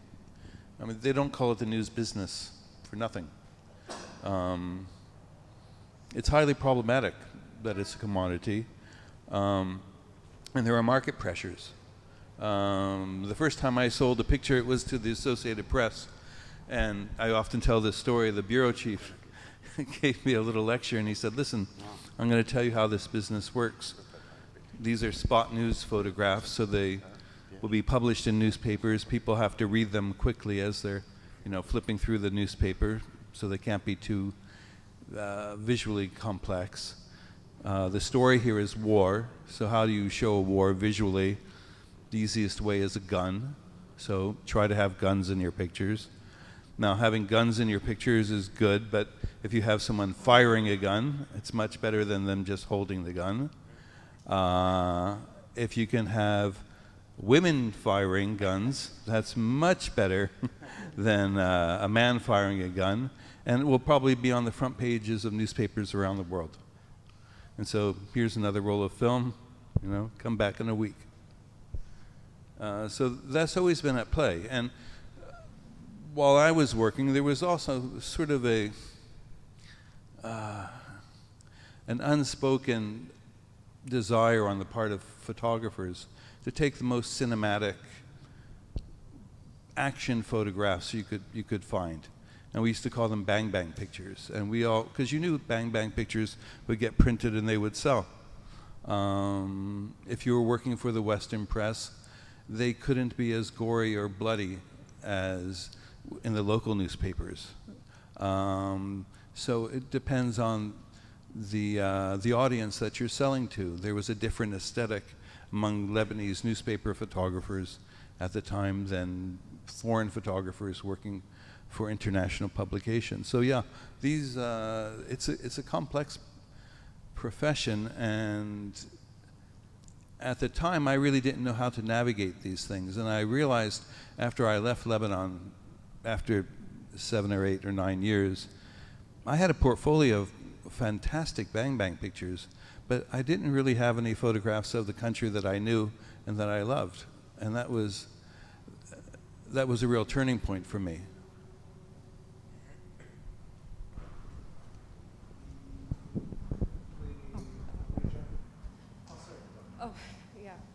So I'm an aspiring journalist myself, and I find particularly now that I've kind of been struggling between this compulsion to create and this compulsion to document, and this kind of a disillusionment that I find very hard to articulate, but kind of like you said, Professor,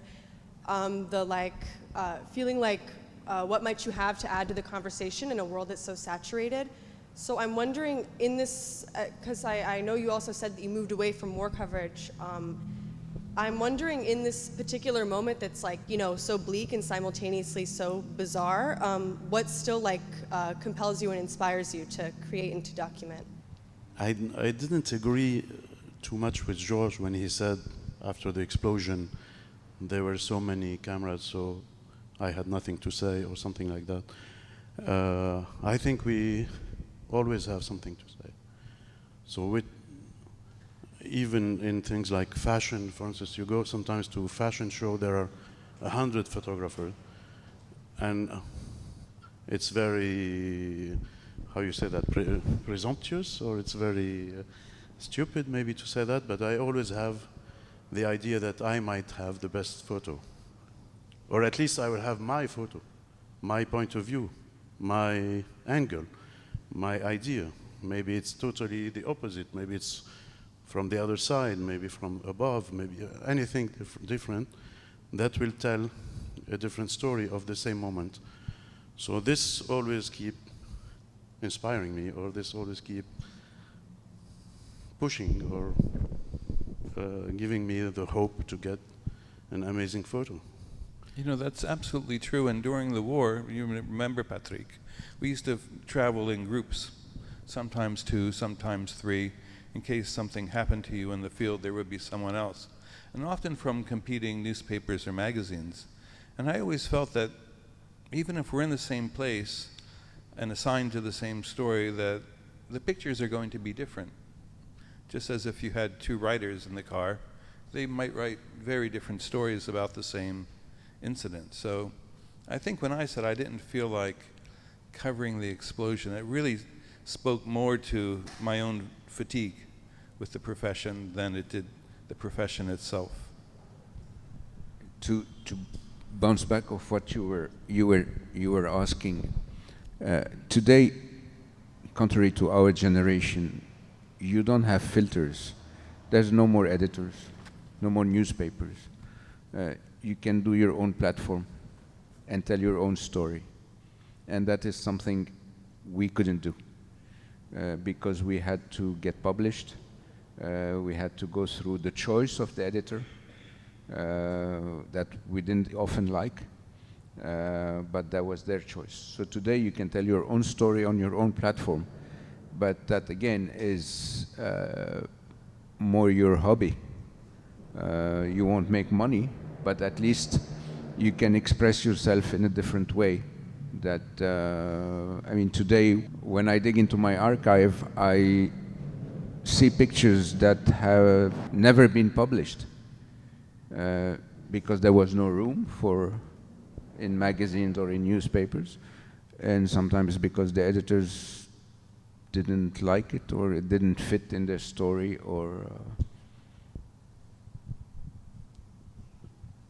even on something, I would tell you, very like this photo behind us. This is a moment where Russia calls me the day before, and she says, "Oh, why don't you come for a coffee? I'm gonna show you the new Lokman trophy that I'm gonna give to journalists or artists, etc." So I go, I take my camera. It sounds very stupid moment. I mean, it sounds not interesting at all.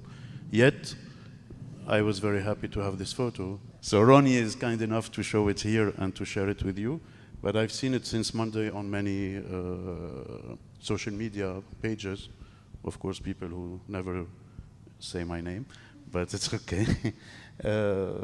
So yeah, so even a very casual or very stupid moment, let's say a cup of coffee at someone's house, can turn into something else by chance, by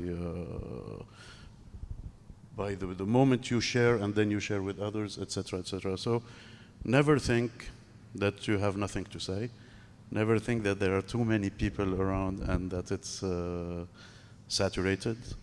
I'm sure you're unique, and you have a different experience than me and George and Patrick. So your eye will be different on many topics. I have friends, for instance, who once I had a friend who went to Bosnia to work on a story, and as soon as he arrived, he was shot in his leg. So you think, okay, it's finished, it's done. It was very difficult to get him out of Sarajevo, so he stayed in a hospital for like 2 weeks. And in these 2 weeks, he did a photo story in the hospital. That's incredible, because most of us would go only for half an hour maybe to a hospital to shoot, and then you leave. The guy was there for 2 weeks, so he could do nurses, doctors, etc. I mean, it was his own unique story and his own unique point of view, and it was amazing. So yes, you never know. Thank you. Thank you. So I have a question/reflection, and I thought about it when you were talking about Palestine. And I kept thinking that a long time ago, when there weren't many photojournalists, you would get one picture that everybody remembers, like the ones you showed us, and others that I can vividly think of and that I learned in school and otherwise. And then today, so many pictures could look the same, which is, I'm very sure, is very frustrating for photojournalists. But also, and I thought about this when we were discussing Plestia, and how nowadays we see a lot more people sharing their own stories through their pictures and videos. And what is the difference then between journalism and photojournalism and having a social media platform? So I just wonder, what is the role, or where do we set a limit for the role of photojournalism in sharing this truth or reality or awareness, whatever you want to call it? And when does it stop becoming photojournalism and become something else like journalism or storytelling? And do we really need to set this limit on photojournalism, or do we just go back to the roots of it as a function rather than just a field of work? Do you know what I mean? No, what you're saying is absolutely right. And, you know,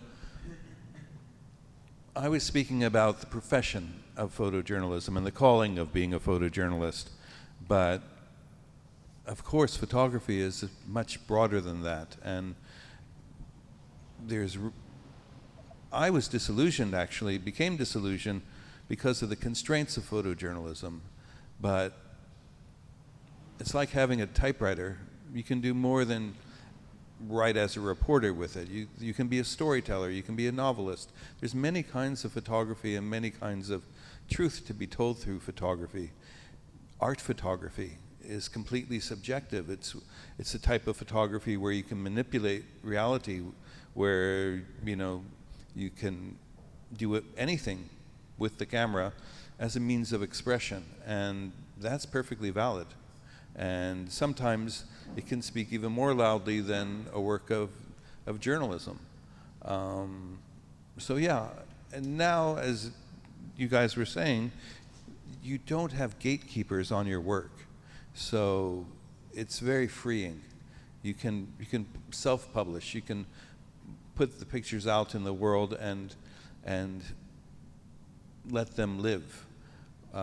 So in some respects, it's much more freeing than the old days. And also, it's technically much easier to take a proper photograph now. And you can make mistakes. It doesn't cost you money. When we were working, every time you press the shutter, you knew it was costing a lot of money. So yeah, there's absolutely a wide world out there, and it includes things that are much more than photojournalism, and there's other kinds of truth than the kinds of journalistic integrity that we strive for as photojournalists. So I wasn't trying to poo-poo any of that. No, I didn't think that. To add something, the problem I have with this new generation of journalists in Gaza or elsewhere is that, unfortunately, I don't remember their work, but I remember their face. I know who they are, but I don't have a single memory of what they did. They were brave, they covered war, they showed the world everything, but I don't remember a single image of what they did. May I? Sorry. Because I think maybe because I'm closer to them and my generation is a bit different here. You were absolutely right. We don't really read the news as much as we want to see the news or hear the news. But for me, and it was really important to me that I was sharing these stories by the journalists, the young journalists in Gaza. It was important to me to show people I know abroad, because otherwise this image would never get to them. So I know what's going on, but I know that other people I can reach did not know what's going on. So when I could see that someone is portraying the story, or at least conveying emotions, which was so raw, it reached more people than a single picture would have, because we have the same picture so many times now, like the same destruction that is really moving. We are numb to it if it doesn't have a story, if it doesn't have Saleh Jafarawi crying in it. Like it was so moving for us, because this is how we could disseminate the information. Otherwise, if I write about it or I share an article about it, nobody's gonna read that. I agree, but what state? Sorry? What state? Visually. Well, I mean, the numbers stayed, the awareness stayed, the movement stayed, the people in the US in the streets stayed. It stayed for you, but in the generation to come. What do you mean? What remains in the generation to come? What will remain? Well, I would tell you in 10 years, but I mean history for sure. But it's just this is where we're trying to. I mean, what I'm trying to explain is that what we did as photojournalists, and not as people who were telling their story at witness, is that our pictures stayed and will be remembered. The problem we have with social media today, and you mentioned it, like zillions of images that all look the same, because they were taken by people who were like snapping left and right. Exactly. So they all look the same at the end of the day. Our pictures do not look the same. And even if you're talking about photojournalists who covered 4th of August, 17th of October, even in Ukraine today, every single photographer has its own signature. And you can remember every single picture that came out from there. For Gaza, the problem is that all what your generation did, and I'm not blaming them, it's lots of courage. I mean, I've been there, lived that. I know what I'm talking about. But they all shot the same thing. They did not try, because they were not journalists. That's what we're saying. They didn't try to be different in their stories, to be like different from. It's also probably the emotion, the fact that they were young, that they were not trained. But I'm not blaming anyone. I'm just saying that this didn't help, because nothing will remain. And that's the game of the Israelis. That's what they did. By preventing the media from going in, they left the field open to like anything and nothing to be remembered, but ruins and rubble. And actually, I'll ask a question myself, and this builds on, you're describing what used to have hierarchy, and you mentioned the filters in the past. Without that kind of hierarchy, without that filter, in my mind, the story still exists. The story remains, but I think you're right. It's the subject that has changed. So in the old days, I think you're right. There are certain photographs that you identify with certain conflicts. This can even go back to Vietnam. And Vietnam was open bar to journalists. Vietnam was an open bar to journalists. I mean, you could do whatever you want. No, but building on what you said, even in going to Afghanistan, I can think of that woman that's been shot twice over the years, the 40 years that passed. I kind of agree with her that the story remains. We remember the story, but in a way you're right too, that the subject is different. Now I remember Mu'taz or Plestia more than what they covered. And I don't know if maybe in a way that's the social media aspect to it, that she's not going to get attention if she's not part of it. I'm trying to find maybe the common ground here. The story remains. That doesn't go away. But we didn't know what you looked like 40 years ago. We know your photos. We know exactly what she looks like right now. And so she's in a way become Palestine too. So sorry to interject, but is that kind of what this is exactly it. Yani, you're both, I fully agree with you both, and I think that's exactly what I was thinking about when I first asked the question, when does photojournalism stop becoming photojournalism and become something else? Or is it just the functionality of conveying the truth or the reality or the message? Or is it something else? Or is it all of it together? Or what are the different nuances there? And I think you've answered really beautifully. Thank you. No, there's something else that I just want to add to what Patrick said. The something else is also, it's very important, is the time, the history. Because we all have phones with thousands of photos, but if this phone is broken, if the cloud is closed, or if Google collapses in 10 years, we don't know, then all this disappears. A photojournalist is someone whose job is to take photos, but also to keep them, to keep the memory, to change from a USB to. We used to do photos on CDs or on film or on etc. etc. And we keep changing. We keep the memory. Today, some of the photos we've seen are 30 years old, more maybe. So it's very interesting to raise this subject, and it's very interesting to see what our memories will be in 30 or 40 years. What will remain from Gaza war in 40 years? Will it be the photojournalist photos or everybody's photos? This is something very important.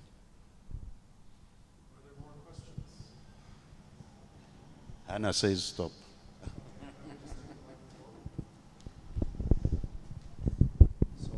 In addition to thanking everyone for joining, and of course for the tribute at the beginning, Monica asked me to let everyone know the funeral is tomorrow starting from 11 o'clock at the Anglican Church in downtown, and the condolences will go until 6. That's tomorrow and Friday as well. This exhibition set up by Monica in the background, in a way this is a photojournalism exhibition telling the backstory and the artifacts that remain from all the political assassinations and the attempted ones from 2004 until today. And that of course includes Lokman Slim in the back. And I think photojournalists, no matter what happens on the way, the storytelling craft matters. And I think the better storytellers are the ones that will survive, whether it's drones, robots, or whatever. And the three of you have that gift. And it's a real privilege for me to sit with all three of you this evening. So thanks to the audience. Thank you, Ammar, Patrick, and George Azar. I appreciate it.